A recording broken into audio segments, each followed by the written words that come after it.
మనం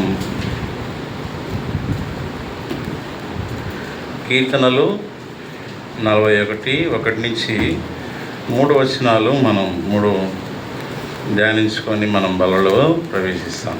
కీర్తనలు 41వ అధ్యాయం 1 నుంచి 3 వచనాలు మనం అందరం కలిసి చదువుకుందాం. కీర్తనలు 41వ అధ్యాయం 1 నుంచి 3 వచనాలు మనం అందరం కలిసి చదువుకుందాం. బీదలను కటాక్షించువాడు ధన్యుడు, ఆపత్కాలమందు యెహోవా వారిని తప్పించును. యెహోవా వారిని కాపాడి బ్రతికించును. భూమి మీద వాడు ధన్యుడవు. వాని శత్రువుల ఇచ్ఛకు నీవు వారిని అప్పగింపవు. రోగశయ్యం మీద వారిని ఆదరించును. రోగం కలగా నీవే వారిని స్వస్థపరచు. ప్రభు యొక్క సహాయం కొరకై మనం ప్రభు వైపు చూస్తాం.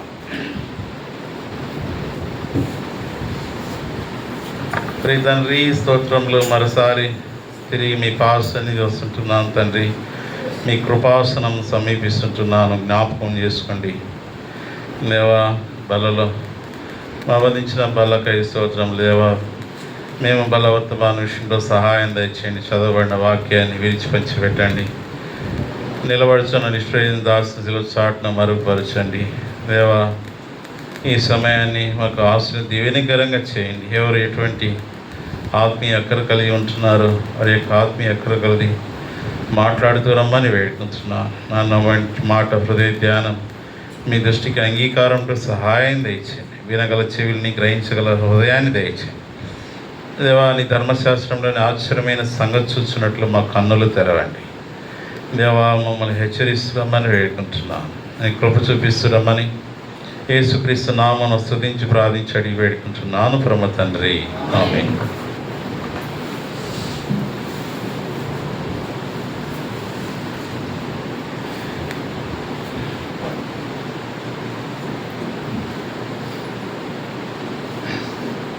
కీర్తనలు 41వ అధ్యాయం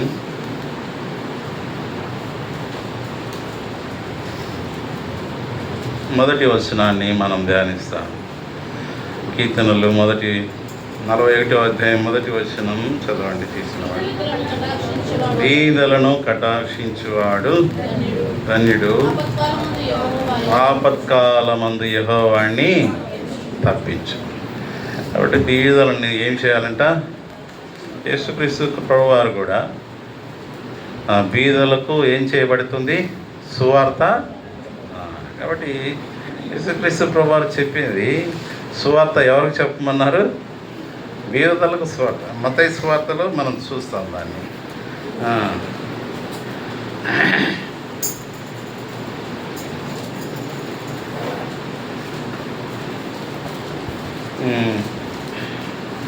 మత్తయి సువార్త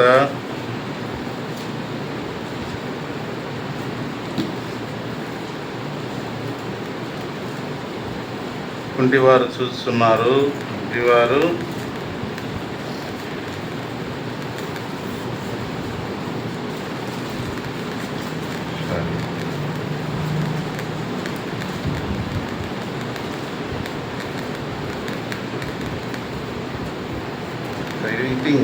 మార్క్స్ సువార్త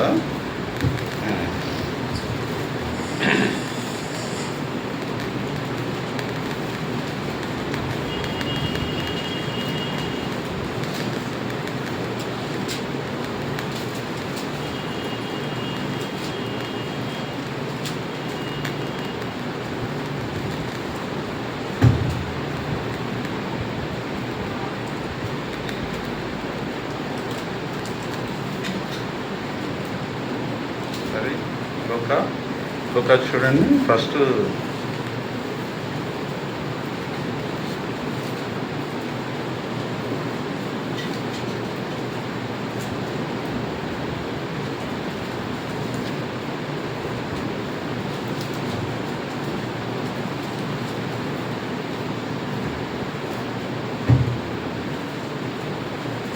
సరే, మన దాన్ని వదిలేస్తాం. మనం మన టాపిక్లో వెళ్దాం. యాక్చువల్కి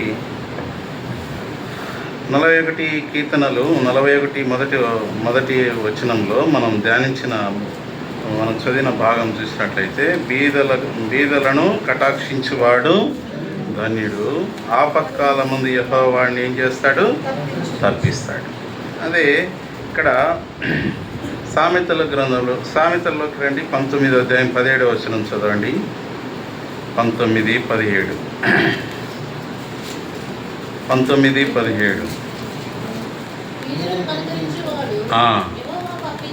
యెహోవాకు కాబట్టి బీదలను కనికరిస్తే ఎవరికి అప్పించినట్టంట? దేవుడికి అప్పించినట్లంట. అని దాన్ని గమనించాలి.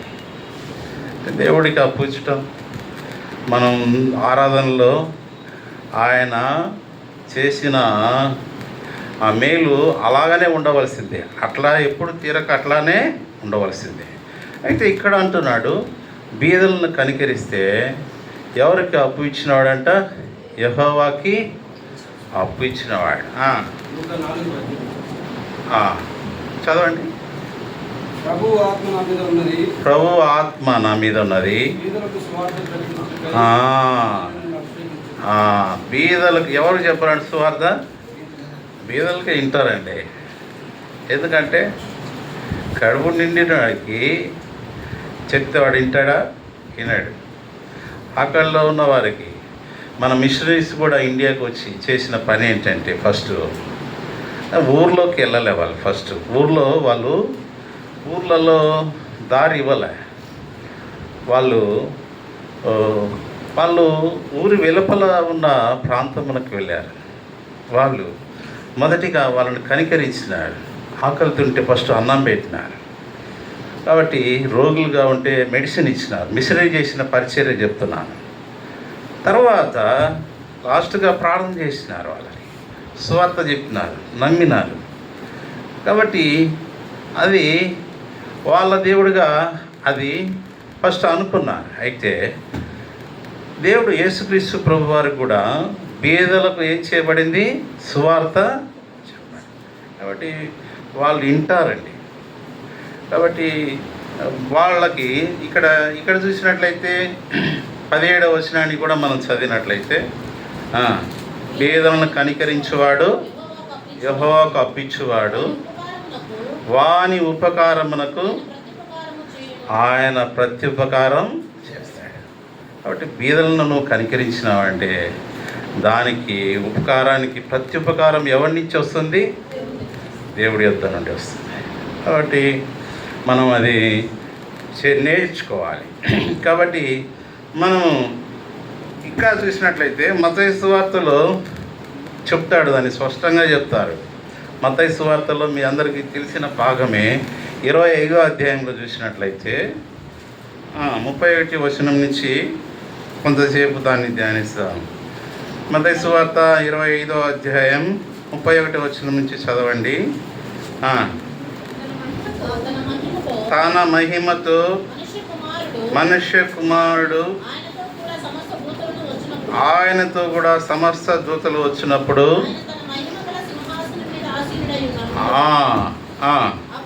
అప్పుడు సమస్త జనులు ఆయన ఎదుట ఏం చేయబడతారు? పోగు చేయబడతారు. గొల్లవాడు మేకల నుండి గొర్రెలను వేరుపరిచినట్లు ఆయన వారిని ఏం చేస్తాడు? వేరుపరిచి తన కుడి వైపున గొర్రెలను, ఎడమ వైపున ఏం చేస్తారు? మేకలను నిలబెడతాడు. అప్పుడు రాజు తన కుడివైపు ఉన్న వారిని చూచి, నా తండ్రి చేత ఆశీర్వదించబడిన వారులారా, తండ్రి రోగం పుట్టినది మొదలుకొని మీ కొరకు సిద్ధపడిన రాజ్యమును, నేను చెప్పాను కదా వర్షిప్ మెసేజ్లో, మన కోసం దేవుడు ఏం చేస్తుంటున్నాడు? నా తండ్రి ఇంట మన కోసం రాజ్యాన్ని సిద్ధపరుస్తుంటున్నాడు. ఎవరు సిద్ధపరుస్తుంటున్నాడు?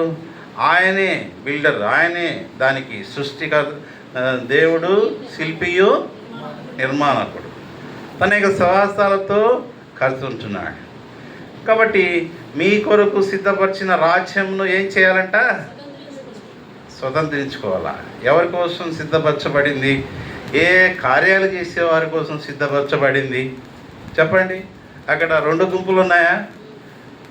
2 గుంపులకు ఆ రాజ్యం వచ్చిందా? వేరుపరచబడింది. చాట ఆయన చేతిలో ఉంది. కళ్ళంలో చాట తూర్పాలు పడతాడు. కాబట్టి తాలుగింజలు చాట ఊదినప్పుడు ఏం చేస్తుంది? చాట అట్టా ఇట్టా అంటాడు. తూర్పాడబట్టి ఆయన చాట ఆయన చేతిలో ఉంది. ఆ యొక్క కళ్ళం మీద ఒక చాట నట్టేస్తాడు. వేసి ఏం చేస్తాడు? చాటతోటి అట్టా ఇట్టా అంటాడు. గట్టి గింజలు ఏమవుతాయి? దాని మీదనే ఉంటాయి. తాలు పొట్టు ఏమైపోతుంది? వేరు చేయబడుతుంది, అది కాల్చబడుతుంది. కాబట్టి ప్రిల్లరా చూడండి, చదవండి కంటిన్యూషన్. నేను ఆకలి కొంటిని. ఎవరికి భోజనం? యేసు ప్రభు భోజనం పెట్టారా? వాళ్ళు బీదలకండి. లాస్ట్లో అంటాడు కదా, ఈ నా సహోదరుడికి చేస్తే ఎవరు చేసినట్టంట? నాకు చేసినట్టే. ఒక సహోదరుడికి అట్లా చేస్తే ఎవరు చేసినట్లంట? నేను ఆకలి కొంటిని. చెప్పండి, చదవండి. నేను ఆకలి కొంటిని, భోజనం పెట్టి తిరిగి, తప్పికొంటిని, దాహారం ఇచ్చి తిరిగి, పరదేశిన ఇంటిని చేర్చుకుంటుంది, దిగంబరిన ఇంటిని, రోగిన ఇంటిని చూడవచ్చు తిరిగి, చెరసాలలో ఇంటిని. కాబట్టి ఎన్ని క్వశ్చన్లు వేస్తుంటున్నాడు వాళ్ళని. అప్పుడు అందుకు నీతిమంతులు, ప్రభువా, ఎప్పుడు వాళ్ళే ఆశ్చర్యపోతున్నావు. వాళ్ళు చేసింది వాళ్ళే, ప్రభువా మేము బీదలకు పెట్టాం కానీ నీకెప్పుడు పెట్టాం అంటే, చదవండి. దాహం ఇచ్చితిమి, చేర్చుకుంటేమి,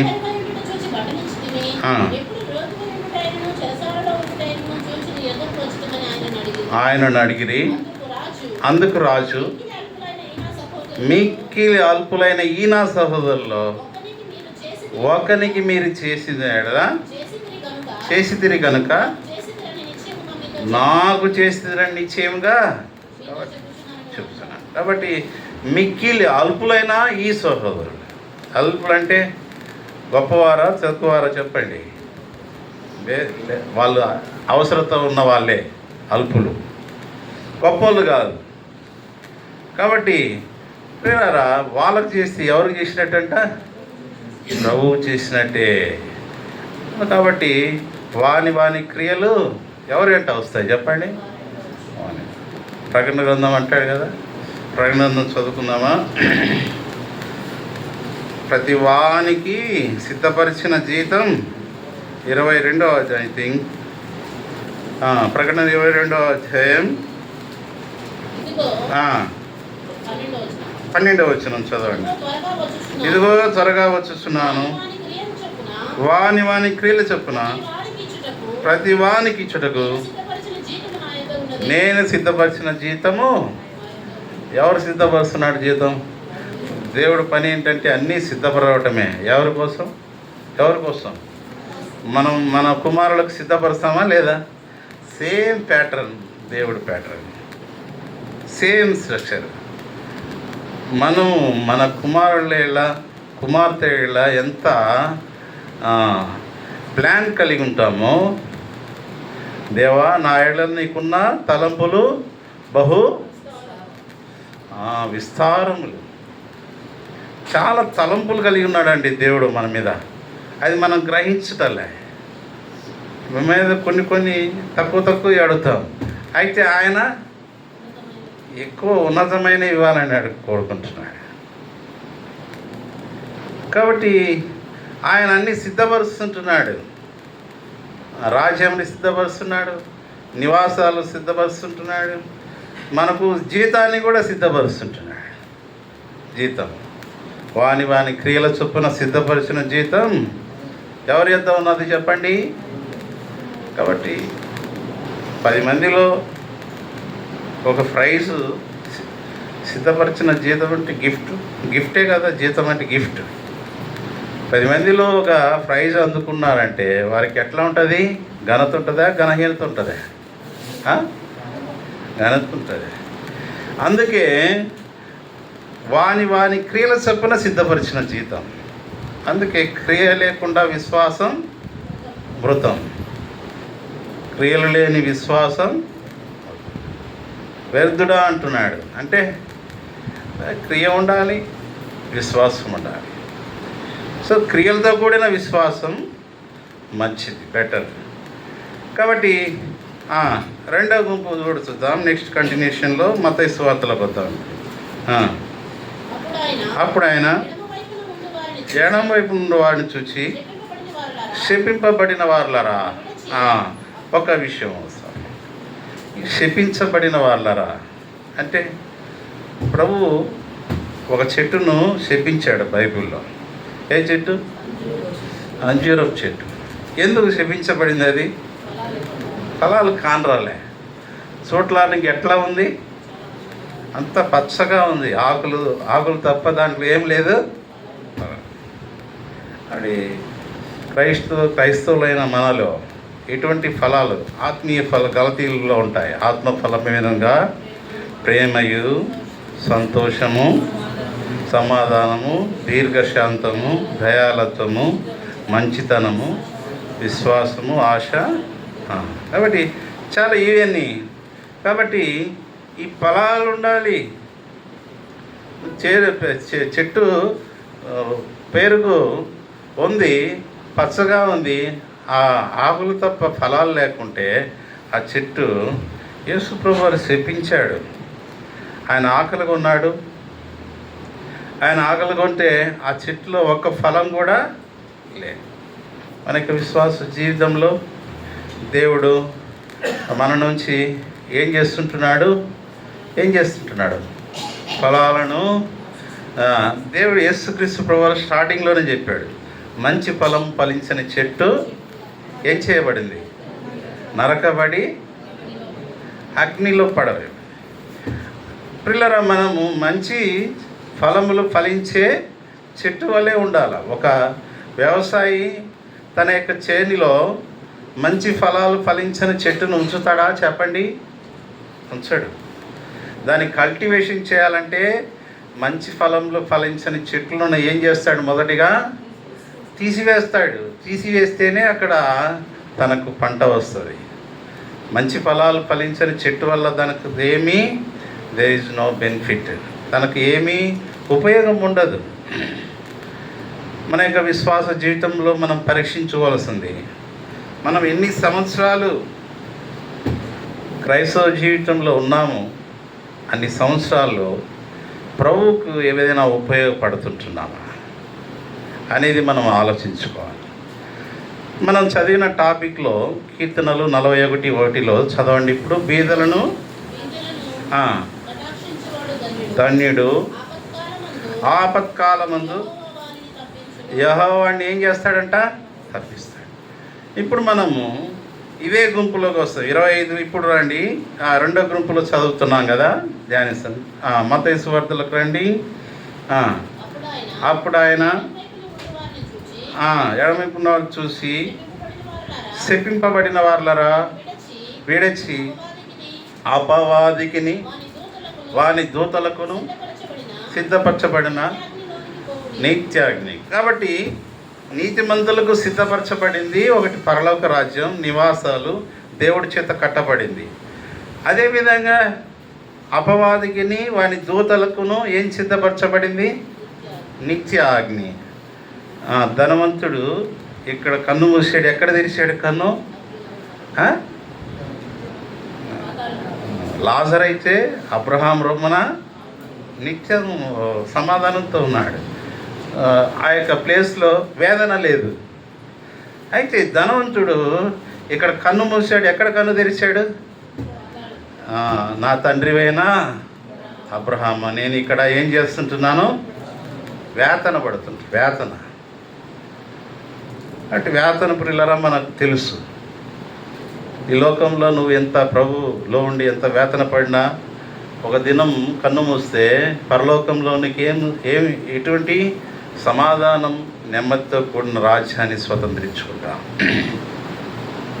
కాబట్టి ఇక్కడ రెండో గ్రూపుకి ఏం సిద్ధపరచబడింది? నిత్య అగ్ని. చదవండి. నేను ఆకలి కొంటిని, మీరు నాకు భోజనం పెట్టలేదు, దప్పికొంటిని, దాహం ఇవ్వలేదు, పరదేశిని ఇంటిని చేర్చుకొనలేదు, దిగంబరిని ఇంటిని బట్టలు ఇవ్వలేదు, రోగిని చెరసాల్లో ఉంటిని చూడరాలేదు. అందుకు వారును ప్రభా దప్పికొండి ఉంటున్నాను, పరదేశి ఉంటే నేను, దిగంబరి ఉండుట నేను, రోగి ఉండుట నేను, చెరసాలు ఉండుట నేను చూచి నీకు ఉపకారం చేయకపోతామని ఆయన. కాబట్టి ఉపకార ధర్మం చేయుడి. అట్టి యాగములు దేవునికి ఇష్టమైనవి. ఉపకారం అనేది దేవుడికి ఇష్టమైన కార్యం. కాబట్టి అందుకైన మిక్కిలి అల్పులైన వీళ్ళ ఒక్కనికైనాను, చూడండి, వాళ్ళ జీవిత కాలంలో మిక్కిలి అల్పులైన ఒక్కరికి కూడా ఏం చేయలేదంట. ఈ సామెత అంటారు కదా, పిల్లికి పెద్దోళ్ళ సామెత. అంటే అంత పిసినారితనం.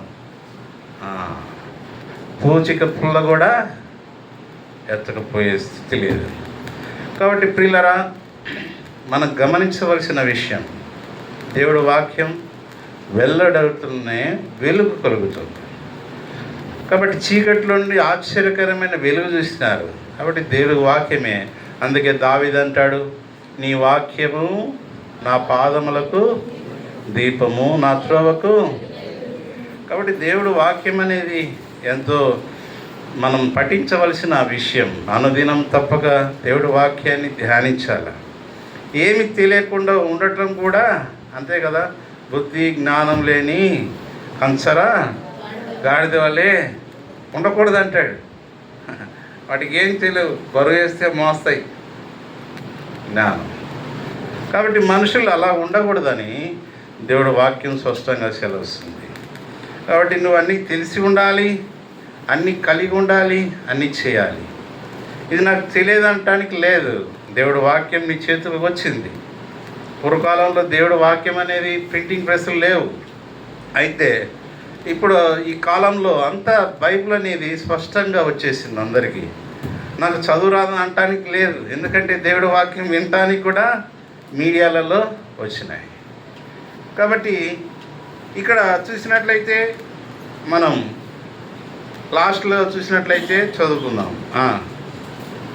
46 వచనం 30. వీరు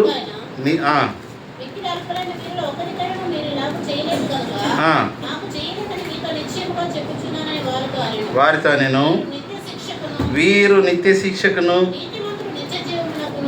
నీతిమంతులు. కాబట్టి దేవుడు లోకమును ఎంతో తన అద్వితీయ కుమారుడు యందు విశ్వాసించువాడు నశింపక ఎక్కడికి వెళ్తాడు? కాబట్టి నిత్య జీవానికి వారసులుగా చేసినాడు. కాబట్టి బీదలను కనికరించువాడు ధన్యుడు. ఆపత్కాలంలో యెహోవాడిని ఏం చేస్తాడు? తప్పించును. మనం రెండవ విషయాన్ని మనం చూస్తాం. కీర్తనలు 41వ అధ్యాయం 2వ వచనం. యెహోవా వానిని కాపాడి ఏం చేస్తాడు? బ్రతికిస్తాడు. భూమి మీద వాడు ఏం చేస్తాడు? ధన్యుడవుతాడు. వాని శత్రుల ఇచ్చకు నీవు వాడిని ఏం చేయవు? ఎవరిని అప్పగింపవు? చెప్పండి. ఎవరైతే బీదలను కనికరిస్తాడో వాడు భూమి మీద ధన్యుడవుతాడు. అంటే ఆశీర్వదించబడిన జనం, బ్లెస్డ్ పీపుల్. ధన్యుడు అంటే బ్లెస్డ్ పీపుల్. కాబట్టి ప్రియులరా, యెహోవాని ఏం చేస్తాడు? కాపాడి బ్రతికిస్తాడు. కాబట్టి కీర్తనలు చదువుకుందాం. కీర్తనలు 121 7-8 వచనాలు చదవండి. కీర్తనలు. ఏ అపాయం రాకుండా దేవుడు వాగ్దానం ఇస్తుంటున్నాడు. ఏ అపాయం రాకుండా ఏం చేస్తాడు? యెహోవా నిన్ను ఏం చేస్తాడు? కాపాడుతాడు దేవుడు. ఆయన నీ ప్రాణాన్ని ఏం చేస్తాడు? అందుకే నా ప్రాణమా, దావీదు ఏమంటాడు?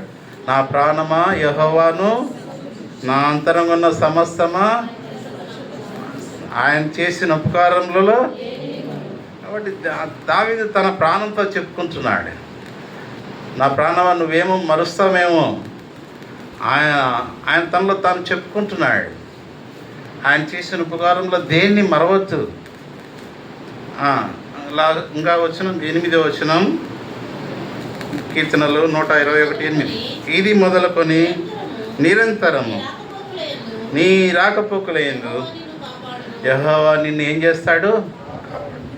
కాబట్టి ఆయన కాపాడే దేవుడు, మనల్ని బ్రతికించే దేవుడు, స్వస్థపరిచే దేవుడు, బలపరిచే దేవుడు, ఆశీర్వదించే దేవుడు, అభివృద్ధి చేసే దేవుడు, ఫలింపజేసే దేవుడు. ఇంకా మనల్ని మన ఎడల ఒక గొప్ప తలంపులు కలిగినటువంటి దేవుడు, మన కోసం అనేకమైన వాటిని సిద్ధపరుస్తున్నటువంటి దేవుడు. దేవుని ప్రేమించు వారికి మేలు కలుగుటకై సమస్తమును.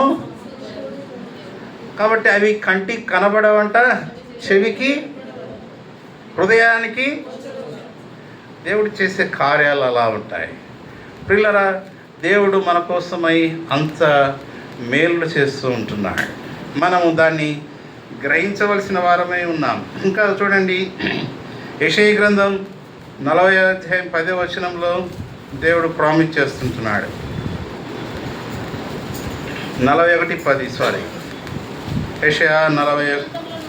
భూ దిగంతముల నుండి నేను పట్టుకొని దాని కొన నుండి పిలుచుకొనిన వాడు.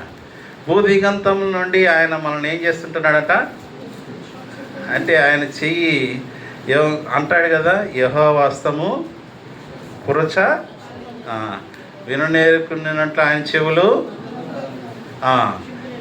రక్షింపని నేర్చుకున్నట్లు ఆయన చేతులు ఎటువంటి, ఎక్కడి నుంచి పట్టుకుంటున్నాడంట. ఇప్పుడు యాక్చువల్లీ నేను చెప్తాను, మన పిల్లలు మనతోటి వెళ్ళినప్పుడు మనం ఎవరి చేయి పట్టుకుంటాం? పిల్లలు మన చేయి పట్టుకుంటారా, వాళ్ళ చేయి మనం పట్టుకుంటామా? వాళ్ళ చేయి మనం ఎందుకంటే వాడు తప్పిపోతాడని, ఏదైనా వాహనాల నుంచి బెదిరిపోతాడని వాడి చేయి మనం గట్టిగా పట్టుకుంటాం. అదేవిధంగా దేవుడు ఏం చేస్తుంటున్నాడు? మన చేయిని ఎక్కడి నుండి పట్టుకుంటున్నాడు? ఆయన భూదిగంతం నుండి మన చేయిని పట్టుకుంటున్నాడు. మన చేయి పట్టుకున్నాడు కాబట్టి మనం కింద నీతిమంతుడు 7 సార్లు పడిన ఏం చేస్తాడు? ఎందుకంటే ఆయన లేపుతాడు కదా. ఆయన తిరిగి లేవాలంటే బలం కావాలి కదా, మనంతటా మనం లేగలమా? అందుకే చదవండి ఆ వాక్య భాగం. నీవు నా దాసుడవనియు నీ ఉపేక్షించి ఏర్పరచుకుంటున్నాను, నీతో చెప్పినాను, నీకు తోడై ఉన్నాను, భయపడకము, భయపడకము, నేను నీకు దేవుడినై ఉన్నాను, దిగులు పడకము, నేను నిన్ను ఏం చేస్తాను? బలపరుస్తాను. నీకు సహాయం చేయవాడను నేనే, నీతిను నా దక్షిణ హస్తంతో నిన్నేం చేస్తాను. కాబట్టి ప్రియులారా, ఇన్ని వాగ్దానాలు దేవుడు మనకిస్తుంటున్నాడు. అయినా మనం దిగులు పడతాం, అయినా మనం భయపడతాం, అయినా మాకు సహాయం చేసేవాడు ఎవరు లేరులే అంటాం. ఎవరు లేరా? ఏమంటున్నాడు దేవుడు? నీకు సహాయం చేయవాడను నేనే. దావీదు అంటాడు, కొండల తట్టు నా కనులెత్తుతున్నా, నాకు సహాయము భూమి ఆకాశములు సృజించిన యెహోవా వలనే కలుగును. కాబట్టి ప్రియులారా, ఆయన సహాయం చేసేవాడు, ఆదరించేవాడు, ఇంకా చూసినట్లయితే బలపరిచేవాడు, దిగులు పడొద్దు అంటున్నాడు, భయపడొద్దు అంటున్నాడు. నేను నీతో నేను నీకు ఏం చేశాను? తోడై ఉంటాను అంటున్నాడు. కాబట్టి ఈ రెండవ విషయాన్ని మనం ఇంకా చూసినట్లయితే మూడవ విషయానికి వస్తాం. 2 వచనాలు ఇప్పుడు ధ్యానిస్తూ వచ్చాం.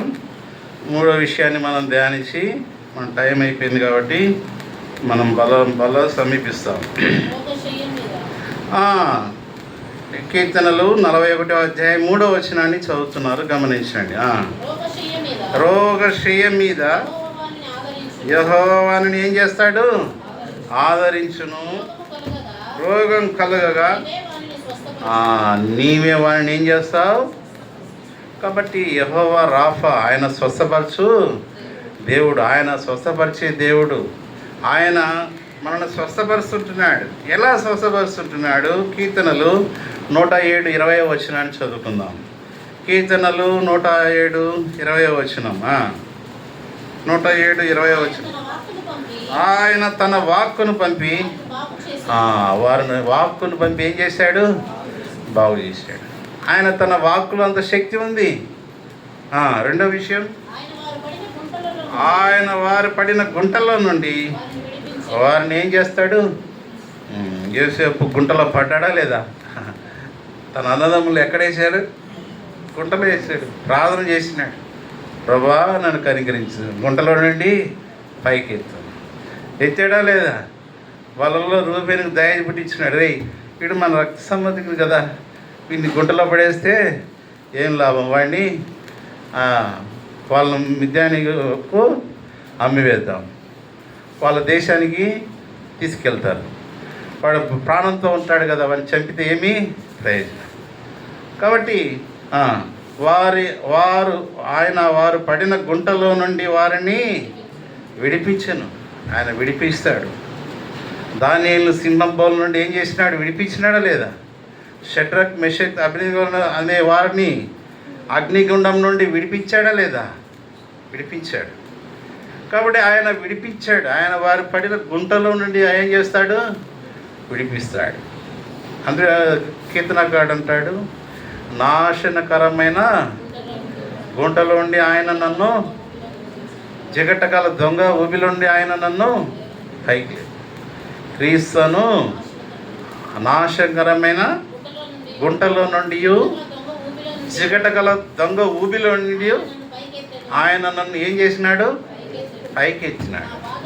నా పాదములు బండ మీద నిలిపి నా అడుగులను ఏం చేశాడు? స్థిరపరిచాడు. కాబట్టి ఈ జిగటగల నాశనకరమైన గుంట అంటే అదే మనం మనం మనం అంటున్నాం, చదివాం కదా కీర్తన 41:3లో. ఏముంది? రోగశయం అంటే చెప్పండి, మరణ పడకే కదా. రోగశయం అంటే బెడ్, పేషెంట్ బెడ్. శయం అంటే ఈ రోగశయం, మంచం. కాబట్టి రోగశయం మీద యెహోవాని ఆదరించును. రోగం కలగగా నీవే వారిని ఏం చేస్తుంటున్నావు? స్వస్థపరుస్తుంటున్నావు. కాబట్టి ఈ దేవుడు ఆదరించే దేవుడు, స్వస్థపరిచే దేవుడు. కాబట్టి భయపడొద్దు అంటున్నాడు, దిగులు పడొద్దు అంటున్నాడు, సహాయం చేస్తానంటున్నాడు, ఆదరిస్తానంటున్నాడు. నీ చేయి పట్టుకొని, ఇంత ఆదరణ ఇంత ఎక్కడైనా ఉందా? ఇన్ని హామీలు ఎవరైనా ఇవ్వగలరా? ఇచ్చినా నెరవేర్చగలరా అంటే లేదు. అందుకే ఈ దేవుడు మాట తప్పని దేవుడు. భూమి ఆకాశములు గతించిపోయి కానీ ఆయన మాటలు తప్పిపోవు. కాబట్టి ప్రియులారా, ఈ భూమి ఆకాశం ఒక దినం గతించిపోతుంది. దేవుడు వాక్యం అనేది సత్యమైంది, నిత్యమైంది. దేవుడు వాక్యం అనేది స్పష్టంగా మనతో మాట్లాడుతుంది. కాబట్టి ఇంకా చూసినట్లయితే మత్తయి సువార్తలో కూడా 8వ అధ్యాయంలో 14వ వచనంలో పేతురు అత్తను దేవుడు ఏం చేసినాడు? చూడండి, చదువుకొని ముగిస్తాం. తర్వాత యేసు పేతురు ఇంటిలో ప్రవేశించి జ్వరంతో పడి ఉన్న అతని అత్తను చూచి ఆమె చేయి ముట్టగా జ్వరం ఆమెను విడిచెను. అంతటా ఆమె లేచి ఆమెకు ఉపచారం చేశాను. 16-17 సాయంకాలం అయినప్పుడు జనములు దయ్యం పట్టిన అనేకులు ఆయన యొద్దకు తీసుకొని వచ్చిరి. ఆయన మాట వలన దయ్యములను వెళ్ళగొట్టి రోగుల నెలను ఏం చేస్తారు? దయ్యాలు ఉన్నాయా లేవా? ఉన్నాయి. ఉన్నాయా లేవా? ఉన్నాయి. అది దయ్యం పట్టిన వాళ్ళకి తెలుస్తుంది. దయాలు ఉన్నాయి. పిల్లరా రీసెంట్గా ఒక అమ్మాయి యవనస్తురాలే, 21 అమ్మాయి మామూలుగా బైక్ డ్రైవ్ చేసేటప్పుడు తనకు తెలియకుండా మైకం వచ్చి కింద పడిపోతుంది. అపవిత్ర ఆత్మ పట్టిందనమాట. ఈ ఏదో తనకు తెలియకుండా తను పడిపోతుంది. దయాలనే ఉన్నాయి. అయితే ఎప్పుడైతే యేసుప్రభు వాక్యం, దేవుడి వాక్యం చదువుతామో, ప్రార్థన చేస్తామో, ఆ దయాలనేవి మన ఇంట్లో రావు. కాబట్టి నీళ్ళు కాబట్టి మనము దాన్ని గ్రహించాలి. చూడండి, ఇంకా చూడండి, లాస్ట్గా మనం యాకోబు రాసిన పత్రిక 5వ అధ్యాయం 14-15 వచనం ఏంటంటే మనము